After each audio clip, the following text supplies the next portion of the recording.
ಮನೆಗಳು ಸಿದ್ಧಗೊಂಡ್ರೂ ಕೂಡ ಆಗ್ತಾ ಇಲ್ಲ ಉದ್ಘಾಟನೆ. ರಾಜ್ಯದ 42,000 ಮನೆಗಳ ಉದ್ಘಾಟನೆಗೆ ಗ್ರೀನ್ ಸಿಗ್ನಲ್ ಸಿಗ್ತಾ ಇಲ್ಲ. ತಮ್ಮ ರಾಜಕೀಯ ಹಿತಾಸಕ್ತಿಯಿಂದ ಬಡವರಿಗೆ ಈಗ ಸೂರು ಸಿಕ್ಕಿಲ್ಲ. ಸಾವಿರಾರು ಮನೆಗಳನ್ನ ಕಟ್ಟಿದ್ದಾರೆ, ನಿರ್ಮಾಣ ಏನೋ ಮುಗ್ದಿದೆ, ಆದ್ರೆ ಅದರ ಉದ್ಘಾಟನೆ ಭಾಗ್ಯ ಮಾತ್ರ ಸಿಗ್ತಾ ಇಲ್ಲ. ಇದರಿಂದಾಗಿ ಪಾಪ ಬಡವರು ಬೇಸತ್ತು ಹೋಗಿದ್ದಾರೆ. ಸೂರು ಇಲ್ಲದೆ ಪಾಪ ಬೀದಿಗೆ ಬೀಳುವಂತ ಪರಿಸ್ಥಿತಿ. ಉದ್ಘಾಟನೆ ಭಾಗ್ಯಕ್ಕಾಗಿ ಎದುರು ನೋಡ್ತಾ ಇರುವಂಥದ್ದು ಸಾವಿರಾರು ಕುಟುಂಬಗಳು.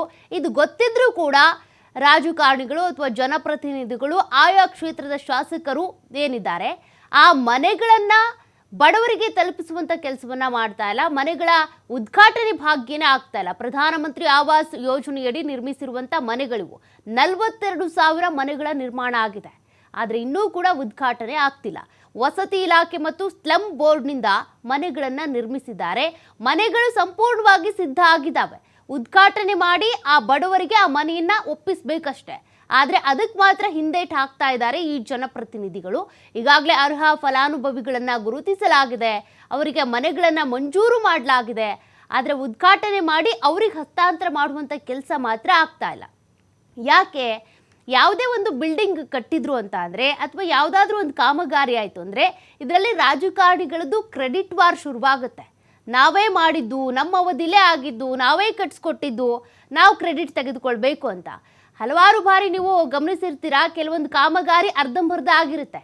ಕ್ರೆಡಿಟ್ ಪಡ್ಕೊಳ್ಬೇಕು ಅನ್ನುವಂಥ ಕಾರಣಕ್ಕೆ ತಾವೇ ಮುಂದೆ ಹೋಗಿ ಉದ್ಘಾಟನೆ ಮಾಡ್ತಾರೆ. ಅಥವಾ ಅರ್ಧಂಬರ್ಧ ಆಗಿರುವಂಥ ಕಾಮಗಾರಿನ ಒಂದು ಕಡೆ BJPಗರು ಮತ್ತೊಂದು ಕಡೆ ಕಾಂಗ್ರೆಸ್ಸಿಗರು ಬಂದು ಕೂಡ ಉದ್ಘಾಟನೆ ಮಾಡಿದಂಥ ಉದಾಹರಣೆಗಳು ಇವೆ. ಇಲ್ಲಿ 42,000 ಇದು ಪ್ರಧಾನಮಂತ್ರಿ ಆವಾಸ್ ಯೋಜನೆ ಅಡಿ ಮನೆಗಳ ನಿರ್ಮಾಣ ಆಗಿದೆ. ಆದರೆ ಆ ಮನೆಗಳಿಗೆ ಬಡವರು ಗೃಹ ಪ್ರವೇಶ ಮಾಡೋದಕ್ಕಾಗ್ತಿಲ್ಲ. ಕಾರಣ ಏನು? ತಮ್ಮ ರಾಜಕೀಯ ಹಿತಾಸಕ್ತಿ. ಅವ್ರಿಗೆ ಇದರಲ್ಲಿ ಈಗ ಆಸಕ್ತಿ ಇಲ್ಲ. ಬಡವರಿಗೆ ಮನೆಗಳನ್ನ ಕೊಡಿಸ್ಬೇಕು, ಆ ಮನೆಗಳಿಗೆ ಜನರನ್ನ ಕರ್ಕೊಂಡೋಗಿ ಬಿಡ್ಬೇಕು ನಾವು, ಅದಿಲ್ಲ. ಅವ್ರು ಪಾಪ ಎಲ್ಲೆಲ್ಲೋ ಟೆಂಟ್ ಹಾಕೊಂಡು ಮಲ್ಕೊಳ್ತಾರೆ, ಇರ್ತಾರೆ, ವಾಸ ಮಾಡ್ತಾರೆ. ಬೀದಿ ಬದಿಯಲ್ಲಿ ಒಂದು ಸೂರು ಕಟ್ಕೊಂಡಿರ್ತಾರೆ. ಮಳೆ ಬಂದರು, ಚಳಿ ಬಂದರು, ಯಾವುದೋ ಬಿರುಗಾಳಿ ಬಂದ್ರೂ, ಪ್ರವಾಹ ಆದ್ರೂ ಅಲ್ಲೇ ಇರಬೇಕು. ಏನೋ ಗಾಳಿ ಬಂದು ಅವ್ರ ಮನೆ ತೂರ್ಕೊಂಡು ಹೋಯ್ತು, ಶೆಡ್ ಹಾಕ್ಕೊಂಡಿದ್ರು ಅಂದರೆ ಅದ್ರ ಮತ್ತೆ ಕಿತ್ಕೊಂಡು ಬಂದು ಮತ್ತೆ ಮನೆ ಕಟ್ಕೊಳ್ಬೇಕು ಅಂತ ಪರಿಸ್ಥಿತಿ. ಇವ್ರಿಗೆ ಬರಲ್ವಲ್ಲ ಅಂತ ಪರಿಸ್ಥಿತಿ. ಇವ್ರು ಐಷಾರಾಮಿ ಜೀವನ ನಡೆಸ್ತಾರೆ, ಐಷಾರಾಮಿ ಕಾರಲ್ಲಿ ಓಡಾಡ್ತಾರೆ, ಐಷಾರಾಮಿ ಬಂಗ್ಲೆ ಇರುತ್ತೆ.